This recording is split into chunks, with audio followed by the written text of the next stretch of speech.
Hello' friends, স্বাগতম জনালোঁ proud of India Assam YouTube চেনেলৰ অন্য এটা ভিডিঅ'লৈ। আৰু এতিয়া আহক অকণ সময় পলম নকৰি আজিৰ ভিডিঅ'টো আৰম্ভ কৰোঁ। আজিৰ প্ৰথমৰ কুৱেশ্যনটো হৈছে, অসমত চূণশিলৰ খনি ক'ত আছে? হাফলং, তিনিচুকীয়া, ডিগবৈ, কাৰ্বি আংলং। এই চাৰিটা অপশ্যনৰ ভিতৰত শুদ্ধ উত্তৰটো হৈছে কাৰ্বি আংলং। কাৰ্বি আংলঙত আছে চূণশিলৰ খনি। নেক্সট কুৱেশ্যনটো হৈছে, অসমত বন প্ৰশিক্ষণ কেন্দ্ৰ ক'ত অৱস্থিত? অসমত বন প্ৰশিক্ষণ কেন্দ্ৰ ক'ত আছে? মাকুমত আছে। ঠিক আছে, তো এতিয়া আহিছোঁ নেক্সট কুৱেশ্যনটোলৈ। অসমত আয়ুৰ্বেদ চিকিৎসা মহাবিদ্যালয় ক'ত অৱস্থিত? অসমত আয়ুৰ্বেদ চিকিৎসা মহাবিদ্যালয় ক'ত আছে? তিনিচুকীয়া, বৰপেটা, বঙাইগাঁও, গুৱাহাটী। এইকেইটাৰ ভিতৰত আছে গুৱাহাটীত। ঠিক আছে, এতিয়া আহিছোঁ নেক্সট কুৱেশ্যনটোলৈ। তিৱাসকলৰ আদি বাসস্থান ক'ত? তিৱাসকলৰ আদি বাসস্থান হৈছে তিব্বত। নেক্সট কুৱেশ্যন, কিমান চনত অসমত গড় কাপ্তানি বিভাগ প্ৰতিষ্ঠা কৰা হৈছিল? অসমত গড় কাপ্তানি বিভাগ কিমান চনত প্ৰতিষ্ঠা কৰা হৈছিলে? 1868ত। এইটো হৈছে ইয়াৰ শুদ্ধ উত্তৰ। নেক্সট কুৱেশ্যনটো, উত্তৰ পূৰ্বৰ শৈক্ষিক ক্ষেত্ৰত নতুন সংযোজনৰ বাবে কোনখন বিশ্ববিদ্যালয় অসমত প্ৰতিষ্ঠা কৰা হৈছে? ডিব্ৰুগড়, গুৱাহাটী, ৰয়েল গ্ল'বেল এটাও নহয়। ইয়াৰ শুদ্ধ উত্তৰটো হৈছে royal global university.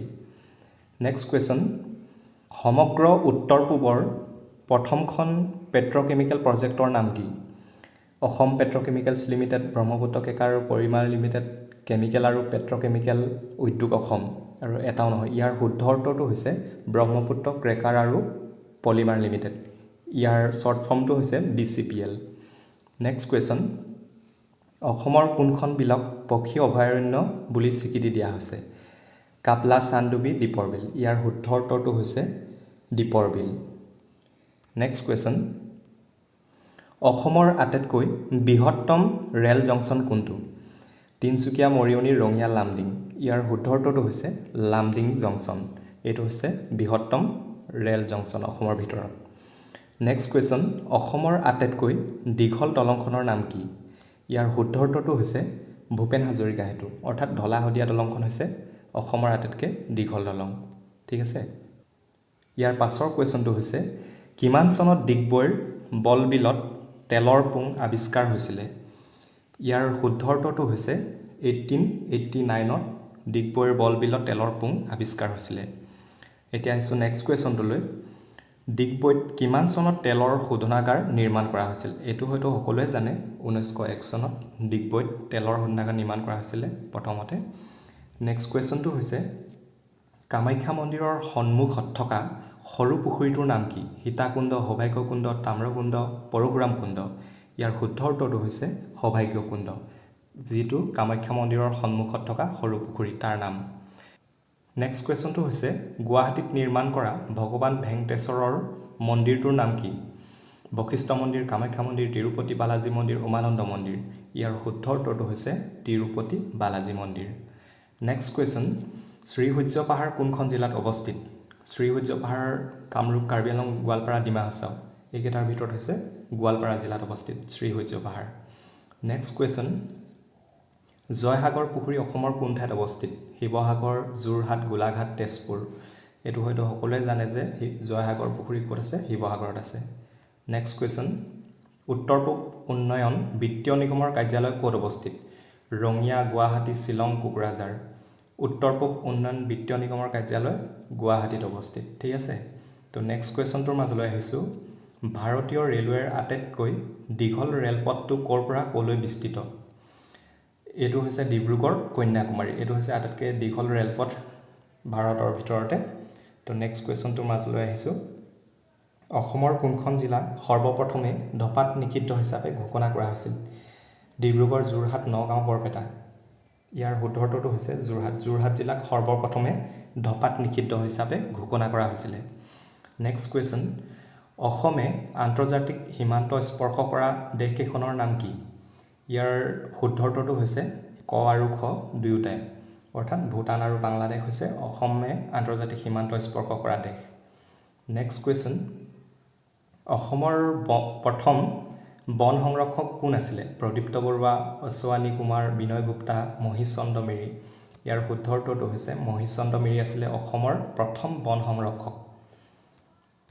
Next question, বিশ্বৰ সৰ্বোচ্চ শীৰ্ষৰ মাউণ্ট এভাৰেষ্টত আৰোহণ কৰা প্ৰথম অসমীয়া কোন আছিলে মণিষ ডেকা এডমাণ্ড হিলাৰী তৰুণ শইকীয়া ব্ৰচেন্দ্ৰী পাল ইয়াৰ শুদ্ধৰটো হৈছে তৰুণ শইকীয়া নেক্সট কুৱেশ্যন কোন ঠাইৰ চৰাইৰ ৰহস্যজনক আত্মহত্যাৰ বাবে বিখ্যাত দীপৰ বিল জাতিংগা হতাজান পক্ষী অভয়াৰণ্য বৰনদী বন্যপ্ৰাণী অভয়াৰণ্য ইয়াৰ শুদ্ধৰটো হৈছে জাতিংগা জাতিংগা ৰহস্যজনক আত্মহত্যাৰ বাবে বিখ্যাত চৰাইৰ নেক্সট কুৱেশ্যন উত্তৰ পূব ভাৰতৰ বৃহত্তম নামঘৰটো ক'ত অৱস্থিত গুৱাহাটীত যোৰহাট টিয়কৰ কলিয়াপানী আৰু এটাও নহয় ইয়াৰ শুদ্ধৰটো হৈছে টিয়কৰ কলিয়াপানীত উত্তৰ পূব ভাৰতৰ বৃহত্তম নামঘৰটো অৱস্থিত নেক্সট কুৱেশ্যন সৰ্ববৃহৎ ৰজাদিনীয়া পুখুৰীটোৰ নাম কি জয়সাগৰ পুখুৰী দীঘলী পুখুৰী ক আৰু খ দুয়োটাই এটাও নহয় ইয়াৰ শুদ্ধৰটো হৈছে জয়সাগৰ পুখুৰী ৰজাদিনীয়া পুখুৰী সৰ্ববৃহৎ এতিয়া আহিছোঁ নেক্সট কুৱেশ্যনটোৰ মাজলৈ পৃথিৱীৰ সৰ্ববৃহৎ আৰু সৰ্বপ্ৰথম চাহ গৱেষণাগাৰৰ নাম কি দাৰ্জিলিং চাহ গৱেষণা আৰু বিকাশ কেন্দ্ৰ টুকলাই চাহ গৱেষণা কেন্দ্ৰ যোৰহাট চাহ গৱেষণা সংস্থা কলকাতা এটাও নহয় ইয়াৰ শুদ্ধৰটো হৈছে টুকলাই চাহ গৱেষণা কেন্দ্ৰ যোৰহাট এইটো হৈছে পৃথিৱীৰ সৰ্ববৃহৎ আৰু সৰ্বপ্ৰথম চাহ গৱেষণাগাৰৰ নাম নেক্সট কুৱেশ্যন ওদালগুৰিৰ পুৰণি নাম কি আছিল ওদালগুৰিৰ পুৰণি নামটো কামৰূপ গোবিন্দপুৰ প্ৰাগজ্যোতিষপুৰ খৰিয়াপাৰা ইয়াৰ শুদ্ধৰটো হৈছে খৰিয়াপাৰা নেক্সট কুৱেশ্যন কেতিয়াৰ পৰা অসম চৰকাৰে কামৰূপ জিলাক দুটা ভাগত ভাগ কৰিছিলে ইয়াৰ শুদ্ধৰটো হৈছে 2002 চনত অসম চৰকাৰে কামৰূপ জিলাক দুটা ভাগত ভাগ কৰিছিলে কামৰূপ মেট্ৰ' আৰু কামৰূপ ৰুৰেল নেক্সট কুৱেশ্যন BTADৰ সম্পূৰ্ণ নাম কি ইয়াৰ শুদ্ধৰটো হৈছে বড়োলেণ্ড টেৰিটৰিয়েল এৰিয়া ডিষ্ট্ৰিক্ট BTADৰ সম্পূৰ্ণ নাম নেক্সট কুৱেশ্যন কিমান চনত জালুকবাৰীত অসম অভিযান্ত্ৰিক কলেজ প্ৰতিষ্ঠা কৰা হৈছিল 1955 1985 2001 চন আৰু 2003 চন ইয়াৰ শুদ্ধৰটো হৈছে 1955ত জালুকবাৰীত অসম অভিযান্ত্ৰিক কলেজ প্ৰতিষ্ঠা কৰা হৈছিল নেক্সট কুৱেশ্যন কিমান চনত গুৱাহাটীত ভাৰতীয় প্ৰযুক্তিবিদ্যা প্ৰতিষ্ঠান অৰ্থাৎ IIT প্ৰতিষ্ঠা কৰা হৈছিল 1901 1952 1995 আৰু 2003 ইয়াৰ ভিতৰত শুদ্ধ উত্তৰটো হৈছে 1995ত কিন্তু গুৱাহাটীত ভাৰতীয় প্ৰযুক্তিবিদ্যা অৰ্থাৎ IIT প্ৰতিষ্ঠা কৰিছিলে 1994ত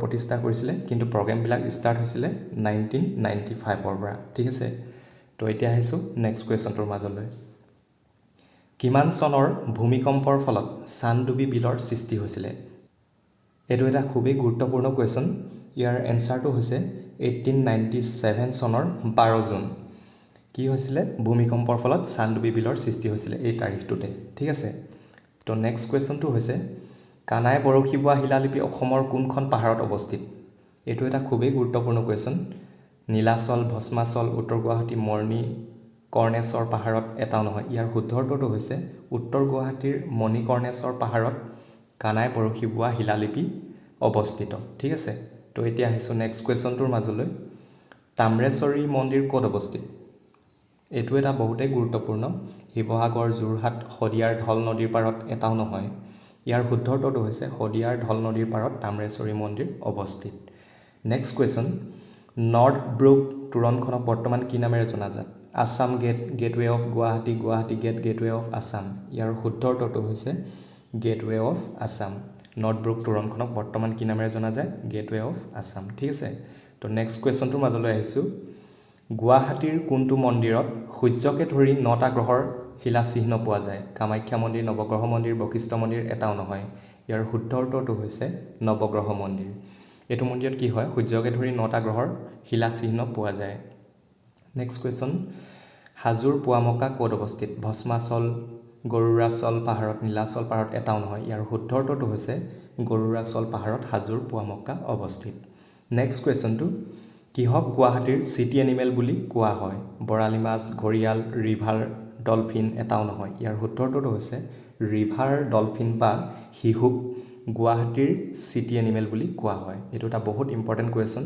আপোনালোকে এইবিলাক নোট কৰি থৈ ল'ব ঠিক আছে তো নেক্সট কুৱেশ্যনটোৰ মাজলৈ আহিছোঁ অসমত ট্ৰাংক ৰোড কেতিয়া নিৰ্মাণ কৰা হৈছিল অসমত ট্ৰাংক ৰোড নিৰ্মাণ কৰা হৈছিলে 1892 1863 1893 1919 ইয়াৰ শুদ্ধৰটো হৈছে 1863 কি কৈছিলে অসমত ট্ৰাংক ৰোড নিৰ্মাণ কৰা হৈছিলে next question Guwahati Shillong road কেতিয়া নিৰ্মাণ কৰা হৈছিল এইটো এটা বহুত ইম্পৰ্টেণ্ট কুৱেশ্যন অৰ্থাৎ গুৱাহাটী জিএছ ৰোডটো কেতিয়া নিৰ্মাণ কৰা হৈছিলে 1877 ত নিৰ্মাণ কৰা হৈছিলে ঠিক আছে তো নেক্সট কুৱেশ্যনটোৰ মাজলৈ আহিছোঁ ৰাজ্যিক পৰিবহণ নিগম কেতিয়া গঠন কৰা হৈছিল 1940 1958 1948 1998 ইয়াৰ শুদ্ধ উত্তৰটো হৈছে 1948 ত ৰাজ্যিক পৰিবহণ নিগম গঠন কৰা হৈছিল নেক্সট কুৱেশ্যন আকাশী গংগা ক'ত অৱস্থিত হোজাই জিলাৰ ডবকাত হোজাই জিলাৰ লংকাত হোজাইত নগাঁৱত ইয়াৰ শুদ্ধ উত্তৰটো হৈছে হোজাই জিলাৰ ডবকাত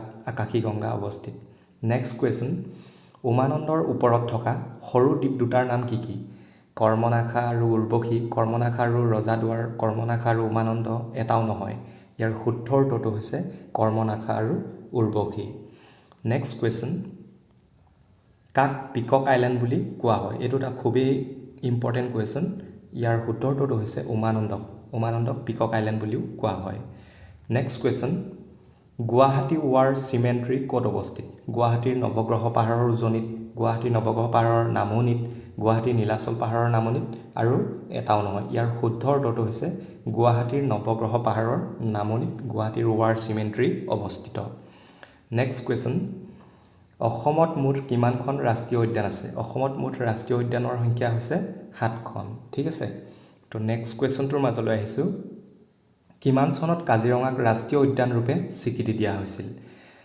1983 1964 1974 1987 ইয়াৰ শুদ্ধ উত্তৰটো হৈছে 1974 ত কাজিৰঙা ৰাষ্ট্ৰীয় উদ্যানক ৰাষ্ট্ৰীয় উদ্যান স্বৰূপে স্বীকৃতি দিয়া হৈছিল নেক্সট কুৱেশ্যন কিমান চনত ৰায়মনাক ৰাষ্ট্ৰীয় উদ্যানৰ স্বীকৃতি দিয়া হৈছিল 2021 চনৰ 5 জুন তাৰিখে ৰায়মনাক ৰাষ্ট্ৰীয় উদ্যানৰ স্বীকৃতি দিয়া হৈছিল ঠিক আছে তো নেক্সট কুৱেশ্যনটোৰ মাজলৈ আহিছোঁ অসমৰ বৰাক নদী কোনখন পাহাৰৰ পৰা ওলাইছে ভস্মাচল পাহাৰ নীলাচল কাৰ্বি পাহাৰ বৰাইল পাহাৰ ইয়াৰ শুদ্ধ উত্তৰটো হৈছে বৰাইল পাহাৰৰ পৰা অসমৰ বৰাক নদী ওলাইছে ঠিক আছে নেক্সট কুৱেশ্যনটো হৈছে অসমৰ একমাত্ৰ পাৰ্বত্য নিবাস কোনখন হাফলং কাৰ্বি আংলং নগাঁও গুৱাহাটী এইটো হয়তো সকলোৱে জানে অসমৰ একমাত্ৰ পাৰ্বত্য নিবাস হৈছে হাফলং ঠিক আছে আশা কৰোঁ আপোনালোকে ভিডিঅ'টো চাই ভাল পালে আৰু এনে ধৰণৰ ভিডিঅ'সমূহ পাই থাকিবলৈ চেনেলটো ছাবস্ক্ৰাইব কৰি কাষতে থকা বেল আইকনটো প্ৰেছ কৰি অল অপশ্যনটো ক্লিক কৰিবলৈ নাপাহৰিব